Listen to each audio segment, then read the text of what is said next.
Bingo, because I'm now getting older. Hi everyone, it's me, JoJo Magnolia. One of the things I need to talk to y'all about today that was sent out by the Better Business Bureau was a banking scam, and I wanted to get you familiar with it. Of course, scammers are always trying to get into your account somehow.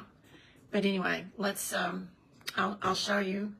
It says a red flag alert from the Better Business Bureau. And they're warning you that scammers often send messages. And it's usually from a 10-digit number and or an email address. And you must look at those things. See if you recognize them. Make sure that you look at your bank. Look up your bank's phone number or whatever before you ever open anything like that. I did tell you about my friend who lost $88,000. And you don't want to be losing any money because they will wipe you out. And a link is usually included in their emails to you or whatever. It's usually in the form of a text message. And banks don't do that, and they usually only ask a yes or a no question. Like I got 2 yesterday, fraud inquiries. Did I make this purchase? Yes or no? I mean, they don't ever usually ask anything other than that. And also, a bank website, a URL sent to you has additional characters. So I know it's hard. It was hard for me to get familiar with all this. But don't click on anything about banking unless you're certain it came from your banking institution. One wrong click and everything you've worked for could be gone.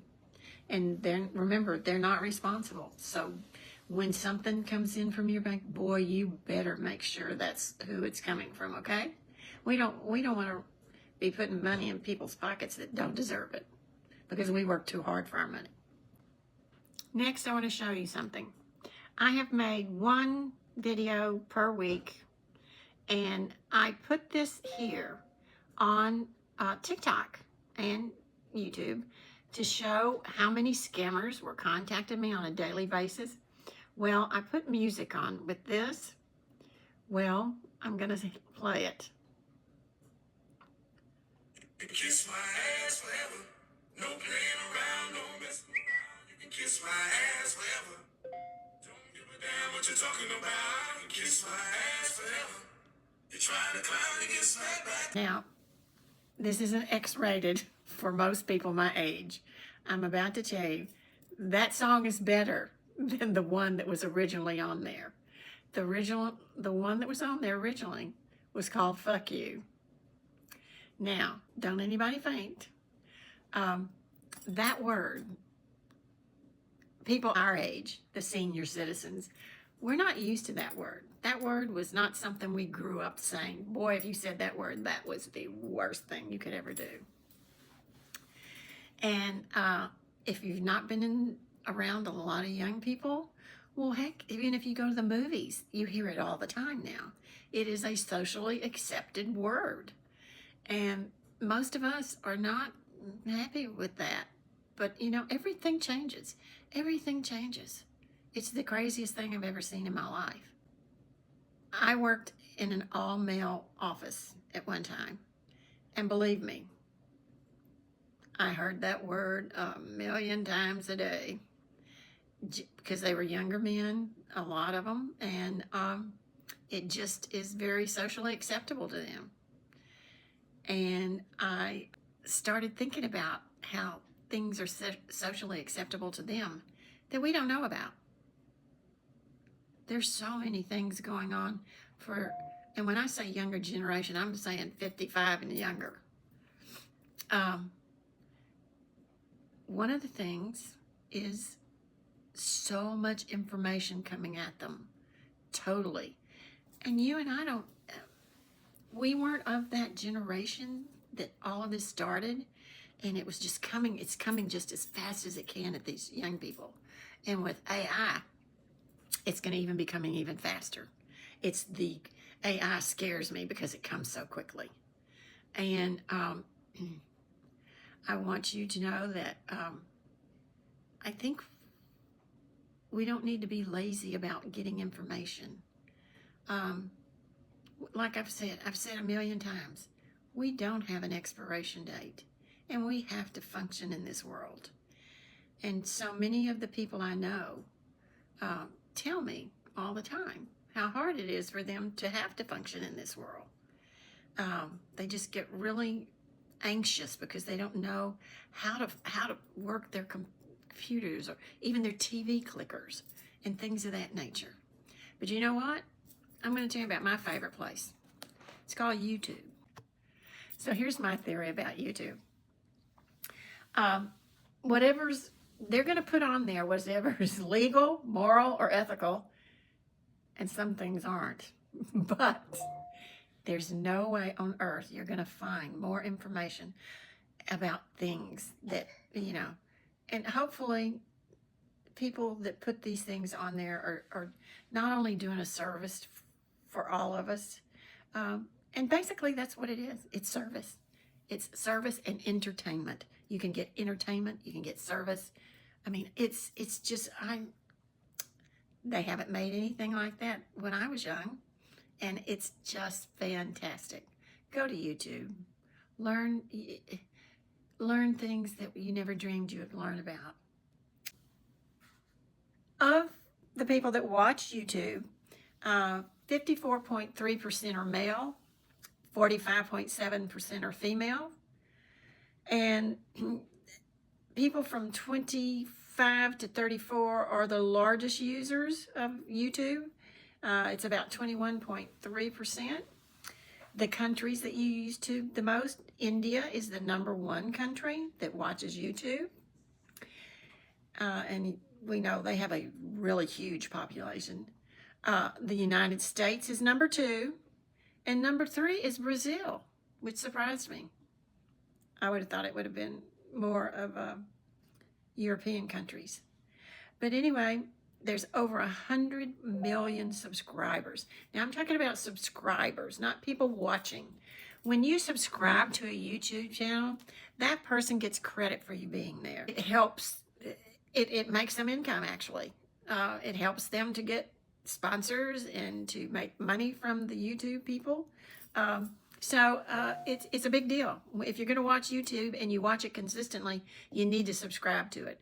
It's most important. I mean, I would love for people to subscribe to me. So anyway, and then there's an average time spent on YouTube on the platform itself is about 48.7 minutes each day.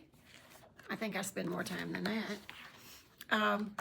Also, I'm going to give you some names of some of the top shows. You're not going to recognize them.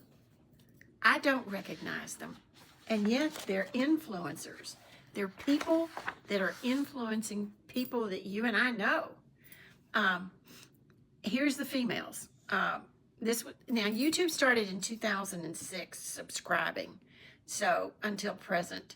And these are some of the hugest influencers. Bella Fiore has 2.6 million followers. Hope Scope has 5 million followers. The Merrill twins have 6.2 million followers. And Lily Singh has 14 million followers on YouTube alone. That's a big influence, guys. And we don't even know who these people are. And yet they're influencing people in our everyday lives. I like, of the males, Mr. Beast. Never heard of him. 312 million followers. T-Series, 226 million followers. PewDiePie, 111 million followers. And Zach King is 37.3 million followers. That's a lot of followers, guys. Can you imagine? It's unbelievable what's going on. And most of us do not have a clue about all this. And the way you want to start going to YouTube, if you haven't ever been on there, you want to go to their videos and you want to build a feed. You want to, when you start going in there, you can go put YouTube on your web bar to search. It'll pull up YouTube. And then you can go to search over on that left hand. There's going to be a home and a search. And you can type, when you put the little, I call it a magnifying glass looking thing for search, you press that, and then it's going to pop up an alphabet and some numbers and things that you use, and you type in the name of something you're looking for. It could be gardening, for and then and then you push search, and it pulls up gardening, and it could be gardening for home, gardening tips, gardening for your vegetable garden, how to build a garden. It's going to give you a plethora of things to look for. And then you just click that on and it takes you to it. And it's really, really neat. I love it. Just go to YouTube if you want any information. It's going to help you. One of my favorite is a show called Diary of a CEO. His name's Stephen. And Stephen he interviews people, very interesting, very self-help type people. And remember, when you have something that you really like, subscribe. Now, if you want to contact me, you contact me at jojo@jojomagnolia.com. I've only received a few things, and people have told me what they think, and I'm getting some people that contact me, especially on TikTok. And those are the only 2 channels I'm on. I may need to expand some, but I'm really loving it. I'm enjoying it, and I'm hoping and praying that we'll continue. Till next time, bye-bye.